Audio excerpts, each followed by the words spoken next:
Shalom, jumpa lagi teman-teman. Pada kesempatan pada hari ini kita boleh sama-sama berkumpul walaupun di rumah aja, tapi kita untuk memuji memuliakan nama Tuhan dengan sepenuh hati. Mari kita siapkan hati kita siapkan jiwa kita, pikiran kita yang kepada Tuhan. Kita angkat satu pujian, Tuhan inilah hidupku.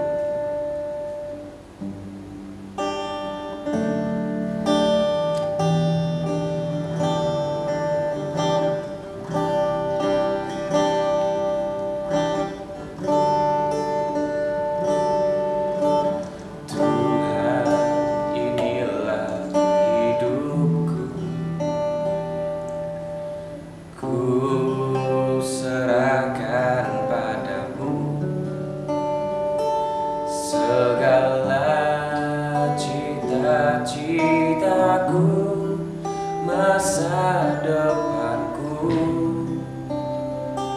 menjadi milikmu. Jadikan kami terangmu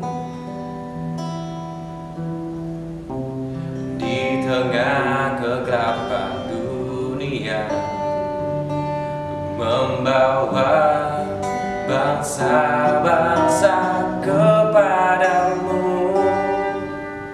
Tuhan, ini kerinduanku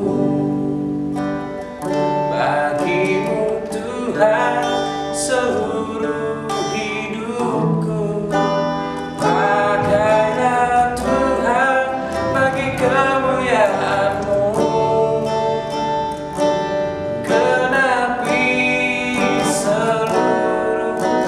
Rencanamu sampai bumi penuh kemuliaan-Mu. Kita lagi dari awal.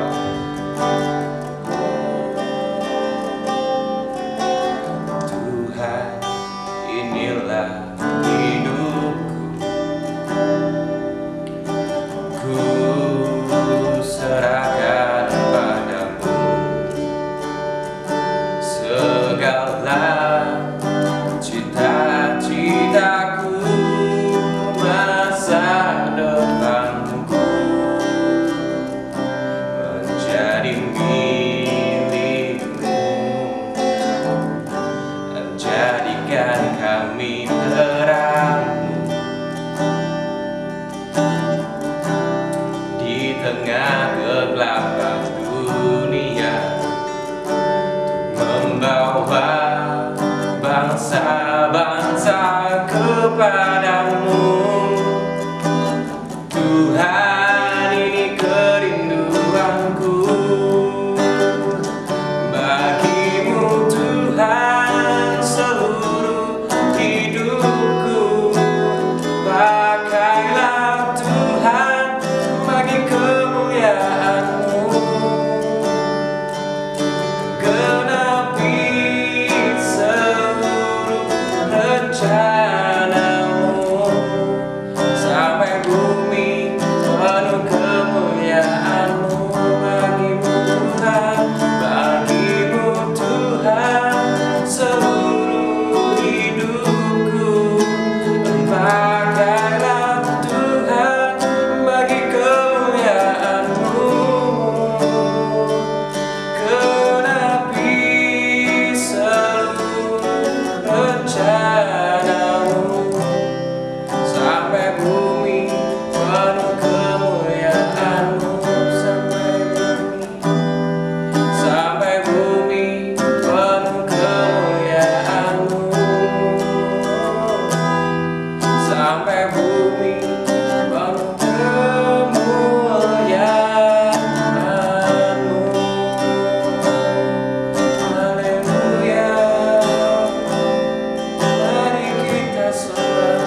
kita, segala masa depan kita.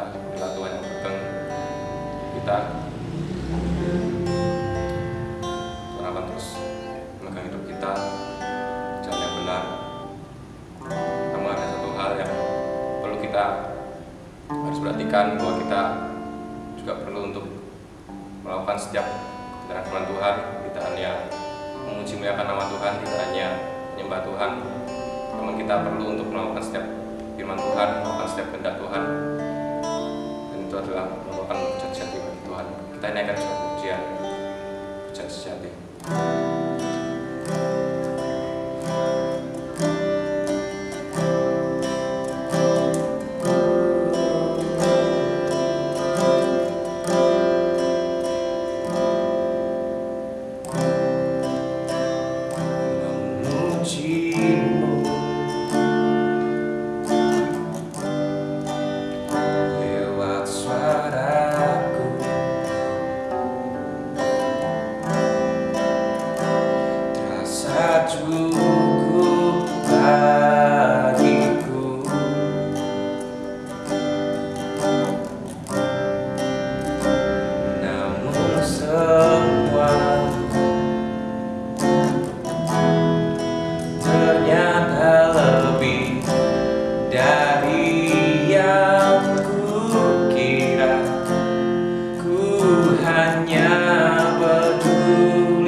Itulah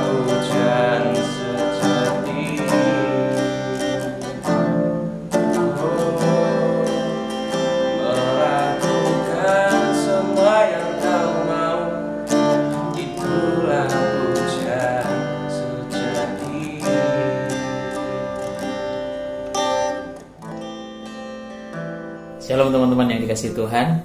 Puji nama Tuhan, senang sekali bisa ketemu kembali dalam ibadah kaum muda di Sabtu sore ini. Saya percaya kita semua tetap bersemangat di dalam Tuhan ya. Walaupun situasi apapun, kita percaya Tuhan ada bersama dengan kita. Dia berjalan di depan kita, bahkan Dia senantiasa bersama dengan kita. Untuk itu kita tetap bersukacita, bersemangat mencari Tuhan. Puji nama Tuhan. Ini adalah waktu yang terbaik ketika saudara memberikan waktu saudara untuk beribadah kepada Tuhan, mendengarkan firman Tuhan, memuji Tuhan. Untuk itu kita mau siapkan hati kita untuk kita mendengar firman Tuhan. Sekali lagi kita berdoa yuk. Mari kita berdoa. Tuhan, kami mendengarkan firman-Mu, kiranya Tuhan membuka setiap hati sehingga firman yang ditaburkan akan menjadi kekuatan bagi kami Tuhan. Urapan-Mu atas hamba-Mu dan kami semua yang akan mendengarkan firman Tuhan. Di dalam nama Yesus kami berdoa. Haleluya. Amin. Puji nama Tuhan. Puji nama Tuhan. Saudara, dalam hidup ini seringkali kita bertanya, baik bertanya kepada diri kita sendiri maupun bertanya kepada Tuhan. Tuhan, mengapa sih kok perjalanan hidup saya seperti ini? Atau Tuhan, mengapa sih kok cerita hidup saya harus lika-likunya seperti ini? Ya, khususnya ketika pergumulan kita, doa kita belum dijawab oleh Tuhan, begitu ya. Mungkin itu pergumulan kita tentang pekerjaan, mungkin tentang pasangan hidup, tentang jodoh, tentang keluarga kita yang belum dipulihkan, atau tentang keuangan, ekonomi. Dan itu membuat kita bertanya, Tuhan, kenapa sih seperti ini? Tapi percaya saudara, ini yang menjadi tema kita, bahwa waktu Tuhan pasti yang terbaik, saudara. God's perfect time. Saudara, banyak tokoh di Alkitab juga yang mereka mengalami pergumulan besar dalam hidupnya, ya. Dan untuk mendapatkan apa yang Tuhan janjikan itu tidak senantiasa mudah, ya. Ada waktu yang harus dilalui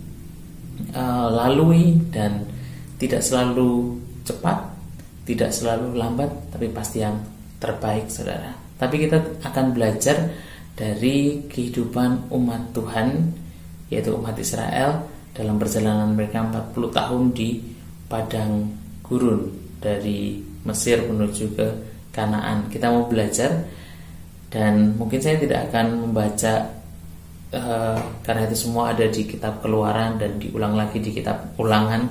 Saudara bisa baca sendiri. Ada 3 poin yang saya mau highlight buat kita semua, saudara. Bahwa waktu Tuhan itu adalah waktu yang terbaik. Sebenarnya Tuhan tidak mau membuat perjalanan umat Tuhan itu ke tanah perjanjian sekian lamanya, tetapi memang umat Tuhan sendiri, umat Israel sendiri yang mereka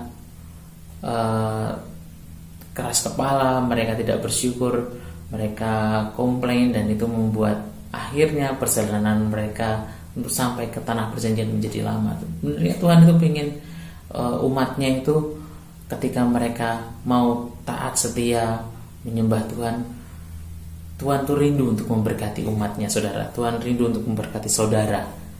Itu keinginan Tuhan. Tuhan rindu membawa kita kembali kepada kemuliaan Tuhan, ya, karena Tuhan ciptakan kita dari semula sempurna adanya, dan Tuhan tidak menciptakan kita gagal, saudara. Oke, 3 poin mengapa 40 tahun itu perjalanan yang cukup lama. Kita mau merangkumnya. Poin yang pertama, saudara, untuk kita bisa sampai kepada tanah perjanjian dengan waktu Tuhan yang terbaik itu, ada yang harus kita kerjakan. Yang pertama, kita harus belajar untuk bisa menangkap visi Tuhan, saudara. Menangkap visi Tuhan. Visi itu adalah dari Tuhan. Dalam hal ini perjalanan umat Israel, Tuhan memberikan visi kepada Musa, yaitu untuk membawa umatnya kembali ke tanah perjanjian, ya, sejak janji zaman Abraham, yaitu tanah yang melimpah susu dan madunya, ya, tanah yang subur, ya, itu yang Tuhan janjikan. Begitu juga dengan kita, saudara. Sebenarnya kita diciptakan Tuhan itu di Taman Eden, Taman Getsemani. Di situ surga, gambaran yang tempat yang indah luar biasa, tapi karena dosa akhirnya manusia jatuh dan dibuang gitu ya. Tetapi Tuhan punya kerinduan untuk membawa kita kembali ke tanah perjanjian, yaitu surga yang mulia, saudara. Itu hati Tuhan, itu misi Tuhan bagi kita orang yang percaya kepada Tuhan ya. Jadi yang pertama poinnya adalah kita harus menangkap visi Tuhan. Jadi hidup kita itu adalah untuk mempermuliakan Tuhan, sebagaimana Tuhan menciptakan pertama kali di Taman Eden. Tuhan ciptakan tanaman, tumbuh-tumbuhan, binatang, bahkan cakrawala, semuanya itu untuk manusia. Tetapi manusia Tuhan ciptakan untuk Tuhan saja ya. Sekali lagi, semuanya Tuhan ciptakan untuk manusia. Ciptaan alam semesta itu untuk manusia, tetapi manusia diciptakan Tuhan untuk memuliakan Tuhan. Dan itu yang mau kita tangkap, saudara, bahwa hati Tuhan itu adalah membawa umat manusia ini kembali kepada Tuhan ya. Untuk apa? Untuk kita kembali menyembah Tuhan, memuji Tuhan, memuliakan Tuhan ya. Saudara, Tuhan menciptakan kita semua dengan perbedaan yang istimewa ya, satu sama lainnya. Jangan pernah kita menjudge diri kita, mengapa Tuhan kok saya tidak seperti yang lain ya. Tuhan mau memakai kita untuk menyembah Tuhan dengan apa yang kita miliki, saudara ya. Sembahlah Dia dengan segenap hatimu, dengan segenap jiwamu, dengan segenap kekuatanmu, dengan segenap hidupmu, saudara. Jadi mari kita tangkap visi Tuhan itu untuk kita menyelamatkan umat manusia, dan ketika kita sudah diselamatkan, hidup kita memuliakan Tuhan, menyembah Tuhan. Maka waktu Tuhan itu akan Tuhan nyatakan. Yang kedua, poin kedua, jangan pernah meragukan janji Tuhan. Saudara, umat Israel, mereka dalam perjalanan dari Mesir sampai ke Kanaan, itu mereka sering meragukan Tuhan, padahal mereka senantiasa melihat mujizat. Baru keluar, padahal mereka sudah dibawa Tuhan keluar dari Mesir dengan tulah yang Tuhan izinkan di sana, dan umat Israel diselamatkan gitu ya dari tulah-tulah itu. Tapi ketika sampai di depan laut, mereka masih meragukan Tuhan dan masih komplain kepada Musa. Musa, apakah nggak ada kuburan di Mesir sehingga kau bawa kami keluar? Mereka meragukan Tuhan ya. Tetapi karena Tuhan baik, Tuhan nyatakan mujizat. Berikutnya di tengah jalan mereka juga masih komplain, Tuhan, kami rindu makan daging, kenapa tidak ada daging gitu ya. Komplain lagi. Tapi Tuhan baik, Tuhan berikan kepada mereka. Tapi sebenarnya nggak harus komplain ya. Percaya sebenarnya waktu Tuhan itu terbaik, saudara.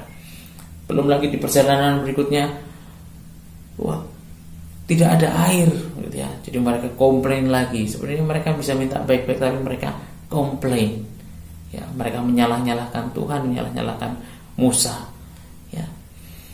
Akhirnya ya sudah, Tuhan tetap memberikan. Tetapi akhirnya karena mereka terus-terusan bersungut-sungut, bahkan mereka melihat bangsa-bangsa lain yang memiliki dewa-dewa, mereka pun akhirnya membuat patung. Saudara, Tuhan yang kita sembah itu memang kita tidak bisa melihatnya, tetapi kita tidak boleh meragukan Tuhan. Dia Tuhan yang hidup ya. Jangan pernah meragukan janji Tuhan, saudara. Janji Tuhan itu tidak pernah terlambat, tidak pernah terlalu cepat. Janji Tuhan itu pasti tepat pada waktunya tuh, saudara. Jangan pernah meragukan janji Tuhan, karena ketika kita mulai ragu, kita mengandalkan kekuatan kita sendiri, dan pasti hidup kita gagal, tidak bersama dengan Tuhan. Tapi ketika kita percaya, maka Tuhan akan menolong kita dan hidup kita pasti berhasil, saudara. Dan yang ketiga, poin yang ketiga yang kita mau belajari bersama-sama dari kehidupan umat Israel dalam perjalanan itu, mari kita belajar untuk mengerjakan perintah Tuhan dengan setia. Dalam kitab Keluaran, Ulangan, di sana berulang kali dikatakan, kerjakanlah perintah-perintahku dengan taat dan setia, saudara. Setia ini hal yang luar biasa, saudara. kalau kita tidak mengerjakan dengan setia, ya, mengerjakan perintah Tuhan dengan setia dari hal-hal yang kecil, maka ketika hal yang besar akan menjadi sulit, saudara. Untuk itu mengapa mereka diajarkan untuk cerita tentang kebaikan Tuhan itu diajarkan berulang-ulang, turun-temurun, ya, supaya mereka dari kecil mereka setia belajar, mereka setia melakukan perintah Tuhan, karena mereka itu umat pilihan Tuhan, mereka sudah menjadi umat kesukaan Tuhan, ya. Begitu juga dengan kita, saudara. Kita adalah orang-orang yang sudah diselamatkan ketika kita percaya kepada Tuhan Yesus. Kita umat pilihan Tuhan. Tapi Tuhan mau supaya kita setia kepada firman Tuhan, setia kepada perintah Tuhan. Kita melakukan tugas kita, pelayanan kita dengan setia, saudara. Tidak mungkin kita bisa menyelesaikan semua yang ada di firman Tuhan ini kalau kita tidak mengerjakan dari hal yang kecil. Dengan kita bersyukur setiap saat, dengan kita bersuka cita, ya, dengan kita berdoa, ya, dengan kita menyembah Tuhan dimanapun, kapanpun, dengan hal-hal yang kecil. Mari kita belajar untuk setia melakukan perintah Tuhan. Maka hal-hal yang besar Tuhan akan percayakan pada hidup kita, saudara. Sekali lagi, saudara, harusnya waktunya untuk sampai Kanaan itu tidak terlalu lama, asal kita mau melakukan hal-hal ini. Untuk itu mari kita percaya waktu Tuhan itu adalah yang terbaik, asal kita taat dan setia dan melakukan hal-hal yang Tuhan perintahkan. Mungkin 3 hal ini bisa menjadi kunci pegangan kita dalam kita hidup bersama dengan Tuhan. Tuhan Yesus memberkati kita semua. Tetap bersemangat, mari kita berdoa. Haleluya. Tuhan, terima kasih buat kebenaran firman-Mu saat malam hari ini. Terima kasih Tuhan buat kasih-Mu yang luar biasa. Engkau menyelamatkan kami, Tuhan. Kami yang berdosa, kami yang dulunya adalah budak, tetapi Tuhan mengangkat kami. Engkau membayar lunas dosa kami, Tuhan, sehingga kami beroleh anugerah keselamatan, hidup kekal. Terima kasih Tuhan, biarlah kerinduan Tuhan akan semua umat manusia juga beroleh hal yang sama. Ajari kami Tuhan, untuk kami boleh menangkap visi Tuhan ini, dan kami boleh setia melakukannya, Tuhan. Tuhan Yesus, kami juga mau belajar untuk tetap percaya, beriman, meskipun situasinya tidak memungkinkan, tapi kami mau belajar untuk tidak meragukan Tuhan dan tidak mengandalkan kekuatan kami sendiri, Tuhan. Terima kasih Tuhan, terima kasih. Terima kasih Tuhan. Kami juga mau belajar, Tuhan Yesus, untuk kami setia dalam hal-hal kecil, taat dan setia, maka Tuhan akan percayakan kepada kami perkara-perkara yang jauh lebih besar, Tuhan. Terima kasih Tuhan. Kau Tuhan yang baik, Kau Tuhan yang sangat mengerti kami, Tuhan Yesus. Kami menyerahkan hidup kami, masa depan kami di dalam tangan-Mu. Biarlah firman Tuhan ini boleh menjadi kekuatan dan terang bagi hidup kami, Tuhan. Di dalam nama Tuhan Yesus kami berdoa. Amin.